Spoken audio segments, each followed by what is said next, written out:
오늘 언론 여러분 죄송합니다. 여러 가지 우리 의총도 있고 그래가지고 비대위원회 회의가 지금 좀 당겨졌는데 좀 수고 많으셨습니다.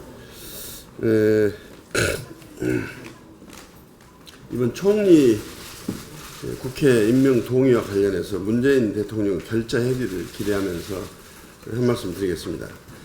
이낙연 총리 지명자 인사청문회와 관련하여 최근 대통령과 여당, 청와대가 아니라고 적반하장식 대응에 개탄을 금할 길이 없습니다. 과연 야당과 협치를 하려는 진정성이 있는지 의문이 갑니다. 호미로 막을 일을 가래로도 막지 못하게 상황을 악화시킨 책임은 전적으로 여당과 청와대에 있습니다. 특히 어제 문제를 풀어야 할 여당 대표가 야당을 향해서 더 이상 대통령의 선의를 왜곡하지 마라. 야권이 대통령을 흔들어 보려는 정략적인 심산이라고 공격하는 것은 야당과의 협치를 포기하고 청와대의 지침을 맹종하는 과거의 여당의 구태를 재현한 것이다. 그래서 협치가 작동될 수 없다. 저는 그렇게 평가를 합니다. 원칙은 지키라고 세우는 것입니다. 예외는 또 다른 예외를 놨습니다. 위장 전입 문제는 문재인 대통령이 스스로 세운 5대 인사 원칙입니다. 문재인 대통령은 지난 5월 10일 취임식에서 대한민국 대통령의 새로운 모범이 되겠습니다. 구시대의 잘못된 관행과 가감히 결별하겠습니다.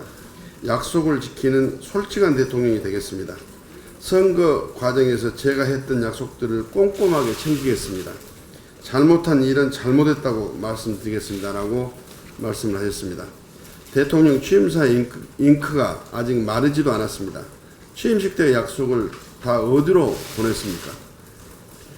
한마디 말이 어긋나면 천마디 말을 더해도 소용이 없는 법입니다.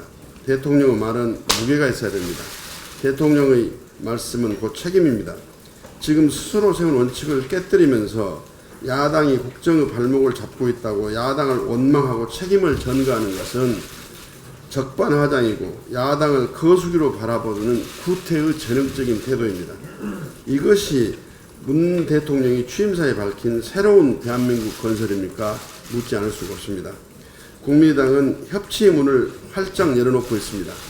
문재인 정부의 조각이 하루속히 이루어지도록 협조할 자세가 되어 있음을 이미 누차 밝힌 바가 있습니다. 이 사안의 본질은 인사 5원칙의 문 대통령의 공약을 파기한 데서 비롯됐습니다. 이 점에 대해서 국민과의 약속을 지키겠다는 직접적인 경위 설명과 사과가 필요합니다. 협치에 대한 대통령과 여당, 청와대의 진정성을 보여주시기를 부탁합니다. 스스로 약속한 원칙을 스스로 무너뜨린 인사원칙에 대한 대통령의 입장을 국민은 기대하고 있습니다. 문제 해결은 원인 제공자가 풀어야 합니다. 총리 인준의 지연이나 거부 문제는 문재인 대통령이 야기한 자승자박입니다. 총리 문제에 대한 문재인 대통령의 결자 해지를 촉구합니다. 이상입니다. 그리고 오늘 새벽 북한이 원산에서 탄도미사일로 추정되는 발사체를 발사한 것으로 보도됐습니다. 비정상 국가 북한의 도를 넘는 도발 행위를 강력히 비판을 합니다. 북한의 계속되는 도발은 국제사회의 강력한 제재를 부를 것이고 끝내는 북한은 자멸의 길로 가는 길을 택한 것이라고 봅니다. 북한은 한반도와 동북아 군사적 긴장을 촉발하는 일체의 도발 행위를 중지하고 북핵 폐기 절차를 이행하면서 평화 정착을 위한 대화에 나설 것을 강력히 촉구를 합니다. 이상입니다. 저는 지난 26일 첫 비상대책위원회에서 대통령의 직무가 정지된 상태에서 30여억 원의 청와대 특수활동비를 누가 어디 썼는지를 밝힐 것을 촉구했습니다. 그런데 보도에 의하면 청와대 비서실 직원들에게 수당으로 나눠졌다는 겁니다. 청와대 특수활동비는 대통령이 통치 차원에서 쓰라는 겁니다. 대통령이 탄핵된 상태에서 대통령 아닌 누가 어떤 용도로 썼는지 감사나 수사를 통해서 철저히 밝혀야 합니다. 만일 비서실에서 나눴었다면 상하는 처벌과 함께 국고로 환수 조치해야 합니다.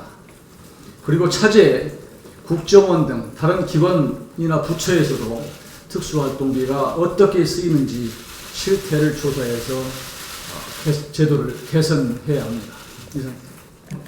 성평등 대통령을 표방한 문재인 정부가 여성 평야의 책임 남자마음 설명서를 집필한 탁현민 교수를 청와대 의전행정관으로 발탁해서 지금 논란이 일어나고 있습니다. 그 책의 내용을 좀 더 살펴보면 이왕 짧은 옷 안에 무언가 닫혀 있지 마라. 그리고 대중교통 마차 시간을 맞추는 여자는 구질구질해 보인다. 허리를 숙였을 때 전무덤이 보이는 여자가 끌린다 등 여성을 성적으로 비하하며 모욕하는 내용을 담고 있습니다. 이는 반지성적인 언어 폭력을 쏟아내고 있는 것입니다. 논란이 일자 그는 페이스북을 통해서 자신의 글로 불편함을 느끼고 상처를 받는 사람들에게 죄송하다고 하며 그리고 현재는 자신의 가치관이 달라졌다고 말하고 있습니다. 여기서 제가 말씀드린 건 크게 세 가지가 되겠습니다. 책의 내용은 저자의 양심 및 사상의 자유 그리고 표현의 자유 등의 선택일지 모르지만 아무리 개인의 취향과 개인 생각이라도 타인에게 불쾌감을 줄 수 있는 언어는 폭력이라는 것입니다. 다음으로 문재인 정부는 언행일치가 되었으면 좋겠다는 것입니다. 문재인 대통령은 대선 기간 동안 페미니스트를 자처하며 20에서 40대 젊은 여성층을 집중 공략했고 문 후보의 당선에 주요한 기반이 되었습니다. 나라를 대표하는 대통령의 지근거리에서 국록을 받는 고위공직자로서 이런 전력을 드러낸 인사를 자기들은 괜찮다라는 식으로 기용한 대통령의 성평등 정책을 신뢰하기 매우 힘들 것으로 보입니다. 마지막으로 30이 넘어서 출판에 가며 자신의 취향과 사상을 자랑스럽게 드러내는데 지금 와서 가치관이 바뀌었다라고 말하고 있습니다. 결국 진정한 사과는 말과 함께 적절한 행동이 수반되어야 할 것으로 보입니다. 이상입니다. 네, 지금부터 회의를 비공개로 전환하겠습니다. 언론인 여러분, 쭉